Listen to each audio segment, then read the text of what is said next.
In the early 2000s, a shadow began to loom over the red half of Manchester. The golden generation that once conquered England and Europe, Beckham, Giggs, Scholes, Keane, was beginning to fade. The trophies still came, but the invincibility was slipping away. Arsenal had their invincibles. Chelsea had the gold of Abramovich. And Sir Alex Ferguson needed to start over. He needed something different, something that could reignite the empire, something explosive. The night everything changed, it was August 2003. A friendly match, or so they thought, between Manchester United and Sporting Lisbon. But that night, under the floodlights of the José Alvalade Stadium, a boy with a shock of curly hair and feet faster than thought itself tore United apart. 18 years old, jersey number 28, Cristiano Ronaldo dos Santos Aveiro. The match ended 3-1 to Sporting, but the result was irrelevant, because on the flight back to Manchester, senior players, Ryan Giggs, Rio Ferdinand, Gary Neville, approached Ferguson and pleaded, "Boss, we can't let that kid go." Within days, a deal was made. 12 million, August 12, 2003. Cristiano Ronaldo became a Manchester United player. He arrived in England with the charm of youth and a suitcase full of stepovers. But the Premier League was no playground. It was a battlefield. The tackles were brutal, the media relentless, the expectations enormous. Ronaldo was mocked for his tricks. Opponents laughed. Even teammates doubted him. But behind the scenes, while others went home, Ronaldo stayed. He practiced free kicks until sunset, sprint drills until exhaustion, headers until his neck ached. He studied the English game, not just to survive, but to dominate. And slowly the boy from Madeira began to transform. The tricks became weapons. The flair turned into precision. The teenager became a machine. The formation of a storm. By 2006, Ronaldo was no longer a promise. He was a threat. And Sir Alex Ferguson saw what was coming. To build a dynasty, he needed not just one star, but three. One with raw power, one with reckless fire, one with unstoppable drive. Wayne Rooney had arrived in 2004. The street fighter from Liverpool, a prodigy whose debut hat-trick in the Champions League announced him as England's future. Rooney was more than a striker. He was chaos incarnate, a player who would bleed for every inch of grass. But even he needed a partner who could match his ferocity. And from the streets of Buenos Aires came Carlos Tevez, a warrior with scars on his face and steel in his soul. His goal for West Ham had saved them from relegation and caught Ferguson's attention. In 2007, after a tangled, controversial transfer, Tevez joined Manchester United, and the storm was complete. Cristiano Ronaldo, Wayne Rooney, Carlos Tevez. Three men from three worlds, bound by one obsession: victory. They weren't a typical front line. No classic number 9, no fixed formation. They moved like fire. Unpredictable, uncontrollable, untamable. This wasn't football. This was organized chaos. The Awakening, season 2007-08. The 2007-2008 season began not with triumph, but turbulence. 3 matches, no victories. Ronaldo suspended. Rooney injured. Tevez struggling to adapt. Critics called it a failure in the making. But for Ferguson, it was only the calm before the storm.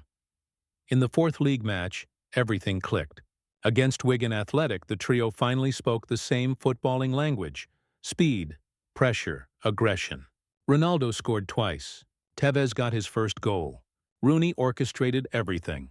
Final score 4-0. From that day, Manchester United became unstoppable.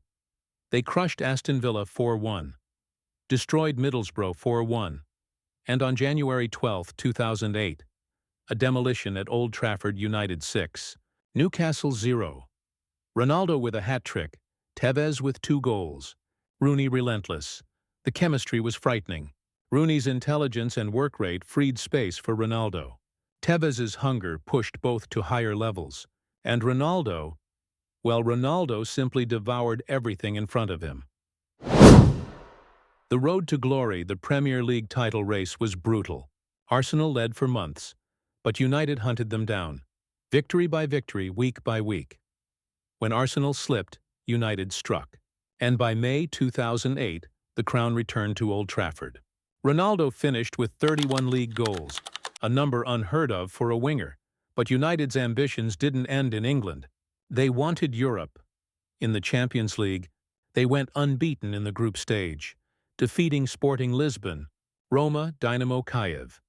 Then Lyon in the round of 16, Roma again in the quarters. In the semi-finals, they met Barcelona, led by a young Lionel Messi, Xavi, and Iniesta. The first leg at Camp Nou ended 0-0. The second leg at Old Trafford, a thunderbolt from Paul Scholes in the 14th minute, sealed it. Manchester United were going to Moscow. The final in Moscow. United vs. Chelsea, May 21, 2008. Luzhniki Stadium, Moscow. Rain pouring, tension suffocating.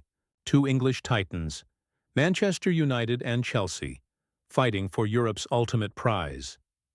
In the 26th minute, Ronaldo rose above everyone to head United into the lead. But just before halftime, Frank Lampard equalized. 1-1. The rest was war. Tackles flying, chances missed, exhaustion written on every face. Penalties would decide it. Ronaldo, usually so composed, missed his. Chelsea had the chance to win. John Terry stepped up, slipped, and the ball kissed the post. Sudden death. Anelka versus Van der Sar. A right-footed strike. A diving save. Manchester United were champions of Europe. Players collapsed. Ferguson smiled through tears. And Ronaldo, despite his missed penalty, was crowned the best player on the planet. 42 goals in one season. That year, he won his first Ballon d'Or. The beginning of the end, but glory always comes with a cost. Success breeds expectation and ego. The following season, 2008-2009, United were burdened by their own legend. They still won the league. They reached another Champions League final, but cracks had begun to show. Tevez grew frustrated, benched too often for the newly signed Dimitar Berbatov. Ronaldo, openly courted by Real Madrid, seemed half a step away from Spain. And Rooney, the loyal warrior, was left trying to hold it all together. In Rome, the 2009 Champions League final against Barcelona exposed it all. Messi's Barcelona was ascending. United, exhausted, were dethroned. 2-0. The end of an era. Within weeks, Cristiano Ronaldo left for Real Madrid in a world record transfer. Carlos Tevez crossed enemy lines to Manchester City. And Wayne Rooney remained the last man standing. The trio that had lit Europe on fire was gone. Legacy of the unholy trinity. They played together for only 2 full seasons. But in that short time, they redefined football's attacking blueprint. Over 200 goals. 2 Premier League titles. 1 Champions League crown. Countless unforgettable nights. Yet statistics only tell part of the story. The true impact of Ronaldo, Rooney, and Tevez lies in how they changed the way football was felt. Before them, teams relied on systems. After them, teams feared emotion. Pace, pressing, instinct, freedom. They were not a trio of elegance. They were a trio of violence, footballing violence expressed through artistry. Ronaldo, the perfectionist. Rooney, the warrior. Tevez, the rebel. Together they embodied Sir Alex Ferguson's greatest philosophy. Attack wins hearts. Attack defines Manchester United. As time moved on, new stars rose, new systems emerged. But for those who witnessed that era, the sight of Ronaldo tearing down the wing, Rooney roaring through defenders, Tevez diving into every duel, remains unforgettable. They were not just teammates. They were chaos that forged glory, the perfect storm, the beautiful madness, the trio that burned too bright, too fast, and left behind a legend that no one could ever replicate. Because sometimes, the greatest symphony of football is not played in harmony, but in fire. They came from different worlds, spoke different languages, and carried different dreams. But when they wore the red of Manchester United, they became one voice, the voice of history.